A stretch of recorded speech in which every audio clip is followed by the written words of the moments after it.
How did the world's biggest empire, one that was more powerful than any other empire in history, get reduced to just 2 or 3 lines in our history books? Because when British historians rewrote Indian history, they deliberately erased one empire from existence. And today, 90% of Indians don't even know that their country's most glorious period belonged to this civilization. Look, when you study history in school, what do you learn? The Mughal Empire, the British Empire, and maybe, once in a while, Ashoka gets mentioned.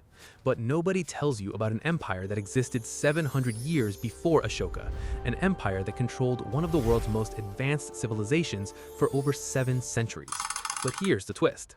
This empire was called the Maurya Empire, and when scientists and historians actually researched it, they discovered something so shocking that it completely shattered everything we thought we knew. Actually, the Maurya Empire began in 321 BC, but that's just the beginning. The real story starts when Ashoka's grandfather, Chandragupta Maurya, started from a small kingdom and conquered 90% of India. Not just conquered, he built something far more sophisticated. He created an administrative system so advanced that modern governments could learn from it even today. While the capital was Pataliputra, the empire had 5 major provinces.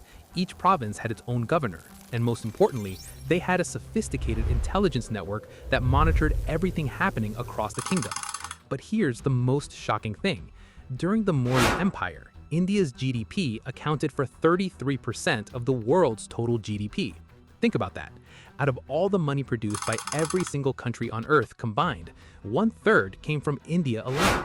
Compare that to the United States today, which only accounts for 25% of global GDP. The Maurya Empire was so economically dominant that it makes modern superpowers look small. Yet, how much do you learn about this in school? Barely anything. So the question is, why is such a powerful empire completely missing from our history? After Chandragupta, his son Bindusara ruled. Then came Ashoka, and from that point onward, the empire gradually weakened. The emperors that followed weren't as strong, but that's just an excuse. The real truth is that British historians deliberately downplayed the Maurya Empire. Why? Because when the British were colonizing India, they needed a specific narrative. India was never organized. India needs an external power to govern it. If British historians admitted that the Maurya Empire was one of the most organized empires in the world, it would be much harder to justify colonization. Their entire civilizing mission would fall apart. So what did they do? They faded the Maurya Empire out of historical records and gave more importance to the Mughal Empire. Ironically, an empire founded by foreign invaders. Now, listen to some facts that your school never taught you.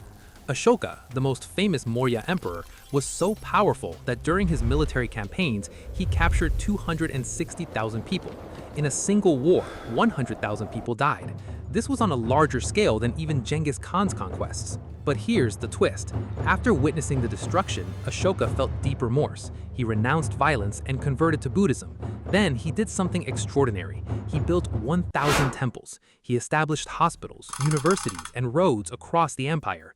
But it gets even bigger. Ashoka didn't just build within India. He sent Buddhist missionaries to neighboring countries, Thailand, Sri Lanka, Burma, spreading knowledge and philosophy across Asia. The influence of one Indian emperor shaped an entire continent's spiritual and intellectual direction.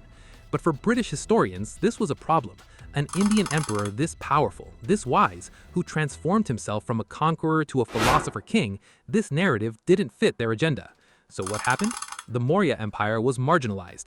Ashoka was rebranded. Instead of being portrayed as an administrative genius and military strategist, he was shown as a religious emperor, someone who was spiritual but not powerful. The context of his military achievements was removed. And when India got independence, the damage was already done. Indian historians educated in British schools continued teaching the same narrative. The bias became normalized across generations. But if you look at the original sources, the evidence is overwhelming. Pataliputra, the capital of the Maurya Empire, had a population of 400,000 people. At that same time, London was just a small settlement.